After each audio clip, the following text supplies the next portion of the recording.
Hello there and welcome to my overview of Warhammer 40,000 Combat Patrols issue 35 and 36. This time we're getting some Havocs. Issue 35 comes with 2 of the sprues and issue 36 comes with the other sprue and the bases. So starting with issue 35, going to crack it open, and of course the very first thing we're going to be doing is building all of our Havocs. If you're buying these things separately, try and make sure you get hold of both copies, or else it's not really going to be much use to you having only half a unit. So as ever, we clip them from their sprues, give them a quick clean up and glue them together.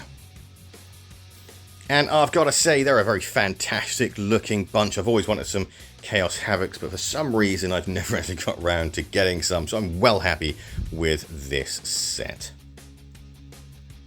To after our model build, we're going to be starting to look at some more Chaos Lore, including a few of the different special characters and the different Space Marine chapters that they have, and we're also going to look at their weapons and some of their spectacular models that you can pick up in the range.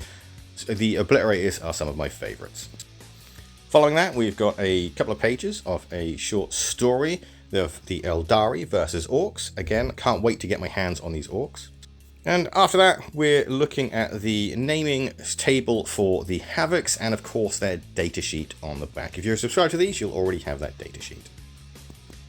Then it's more rules, and we're looking at the charge phase this time and all the rules that go around the combat, which are absolutely vital in 40k, especially for those Horde armies such as Tyranids and the Orcs. So if you want to sort of really dive into those armies, make sure you learn this stuff as well as you can, because it will come in handy. One of the most satisfying things to do as a Horde player is to charge across the battlefield and crump everything in its path. So then, opening up issue 36, the very first thing we see is our how to paint guide, and once again it's going to recommend that you hand undercoat these models. Don't do that, they don't do this, that's for certain. So what you want to do is you want to go out there, get yourself a nice spray. I personally use Colourforge's matte black spray. Colourforge are definitely 100% the best on the market. They're cheaper than Games Workshop, they're cheaper than actually most sprays, and their quality is better, and their cans are slightly bigger as well. That said, let's get cracking. So these guys they're interesting to paint. I'm not a big fan of painting Chaos, mostly because of all that trim. And if you're a new person, relax. You are going to make mistakes. You are going to occasionally go over, especially with that trim. But remember, just keep that Abaddon Black handy so you can neaten things up. Just take your time and you'll be absolutely fine. And of course, that brings them up to speed. And I've got to say, they are an absolutely gorgeous bunch of models. Even though I'm not a big fan of painting Chaos, I do really appreciate how cool they look on the battlefield. So we've done with our painting, and now we're going to be looking at some of the lore to do with Chaos, and this time we're looking at their war machines. They've got some absolutely fantastic looking models the Chaos range has. One of my favourites is the Defiler, as it brings back lots of lovely memories. After that, we're sticking with the Chaos lore, and we're looking at Tzeentch, which is one of the Chaos gods. This is the Chaos god of change. And next up, our story continues for our Silver Templars. It's part 9, so if you're enjoying reading that, get excited, because it is quite a fun read. Next, to add to our rules, we're looking at how datasheets work and all of the specific information that is needed to use them in the game. Speaking of which, we're on scenario 23, Big Guns Never Tire, which pits our Chaos Havocs against the forces of the Tyranids. It's another one of those mini scenarios. It's basically teaches you how, or the best way to use your brand new models, and this time we're using battle mats 1 and 2, so make sure you've got quite a large surface area to play on. So this scenario sees our Tyranids trying to get past the Chaos Havocs into their exit zone, and we set up our models accordingly. Now these won't be the only Tyranid models that we're playing in the game, as each command phase will be rolling to see what else turns up. So the Nids get 1 victory point per unit exited, and the Chaos get 1 victory point per unit killed. According to the rules, the Tyranids are taking the first turn, but before we do anything, as it's the start of their command phase, we've got to make a roll to see what arrives and where it arrives. And kicking things off with a dreadful roll. A roll of 1 was rolled, so that's 5 termagants in zone 1. So naturally we'll set them up straight away and then we'll get cracking with the movement, which of course we're going to be moving our Tyrannid Prime as fast as we can. So he's going the full 12 inches, and we're also going to make him do an advance roll of 4 extra inches. Then both Termagant units will move their full 6 inches towards that exit. Only one Termagant unit was in range, and they unleashed everything they could but failed to cause any damage. So moving on to the first Chaos turn, and naturally they're not going to be doing any movement, so we're straight on to the shooting phase, and the Aspiring Champion is going to use his Plasma Gun and cause 2 wounds to the Tyrannid Prime. And this will be followed by the Las Cannon, finishing him off with a mighty 6 wounds. The Missile Launcher then fired next into one of the units of the Termagants, and he managed to take out 2. The Heavy Bolter also wanted a piece of that action, so he decided to open fire. He also took out 2, leaving 1 remaining with that unit. But it seems a waste to leave that chain gun to firing at 1 guy, so we used it to fire at the other unit, and which he promptly completely annihilated them all. So turn 2 begins with our Tyrannids having only 1 poor little Termagant left, but he's going to get reinforcements. This time it's a Von Ryan Leapers, but once again it's in deployment zone 1. So with our goal in mind, both units move as far forward as they can. In the shooting phase, our little Termagant took a shot but failed to cause any wounds. So in the charge phase, it was a big shot and the Von Ryan Leapers tried to make it, but unfortunately he failed to make it. The Termagant thought he'd give a go, he also failed to make the charge as well. Once again, no movement to Chaos, and we're going to open up with the Aspiring Champion once again. He's going to fire at the Von Ryan Leapers, but miraculously the Von Ryan Leapers managed to survive and save both wounds. The Las Cannon failed to hit, but a crack missile from the Missile Launcher did manage to finally cause 1 wound.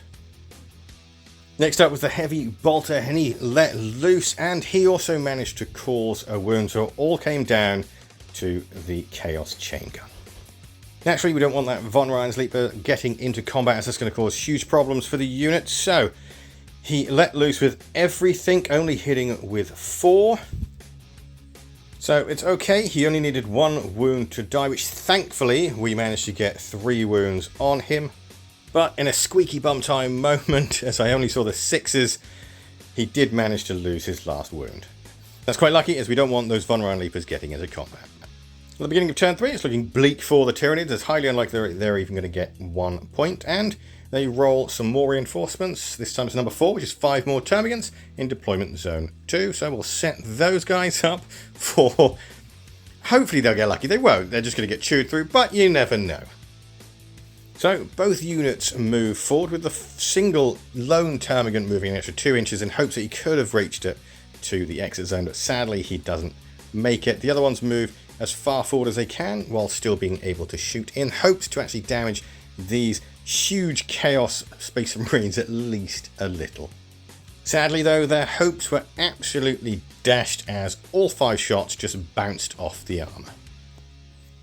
Naturally, the Chaos didn't move once again, and the poor lone Termagant ate it after he got shot by the Aspiring Champion, and the rest of the unit just concentrated on that last Termagant unit, completely annihilating them and wiping them all off the board.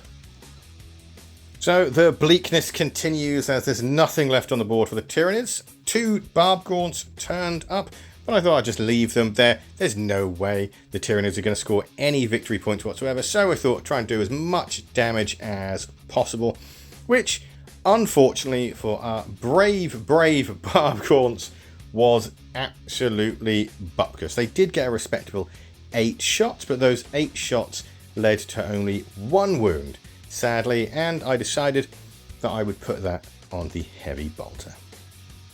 At this point, it's basically just a standoff, and the Havocs opened fire onto those Barb Gaunts, starting things off with the Aspiring Champion. He managed to cause 1 wound on one of the Barb Gaunts, and the Heavy Bolter managed to cause another wound, taking out one of the Barb Gaunts.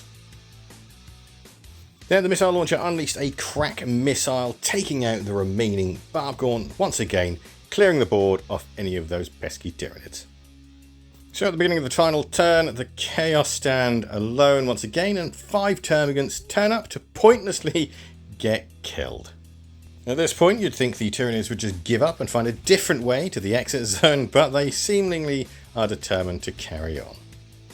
So they move forward their full 6 inches, making sure that you drop them repeatedly as you do.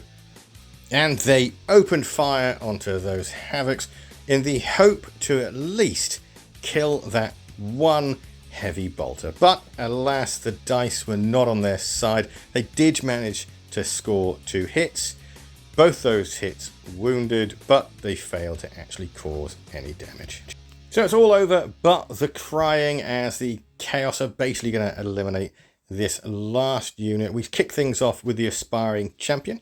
He manages to take out one lone Termian by himself. The heavy bolter removed another. The las cannon managed to hit, but somehow managed to fail to wound, and the rest were taken out with one shot from the frag missiles. So our Havocs managed to completely annihilate the Tyranids, stopping them from scoring any victory points whatsoever in a mission that is definitely completely one-sided in favour of the Havocs. It's not the sort of mission I'm ever going to try again, but it is quite useful to showing you the full capability of these awesome Chaos Havocs. So our last 2 pages are our usual victory blurb, and then after that we've got our little splash page of some awesome models that you can pick up if you want to continue with either of these armies. Then finally, a sneak peek at what's coming next, which is the Chaos Hellbrute, and I cannot wait to get that model together and to get him on the battlefield, as I love these guys. There we have it. It's issues 35 and 36 of Combat Patrol. A couple of fantastic issues, of course, getting these awesome Chaos Havocs. Definitely worth picking up if you can still find them, and obviously make sure you get hold of both issues. All I have to say is thank you so much for watching, and if you want to see more, then give the channel a subscribe. Obviously, next Saturday, I'll dive into the Hellbrute, and you'll get to see that bad boy in action as well. Thanks again, and I'll see you on the next one. Goodbye for now.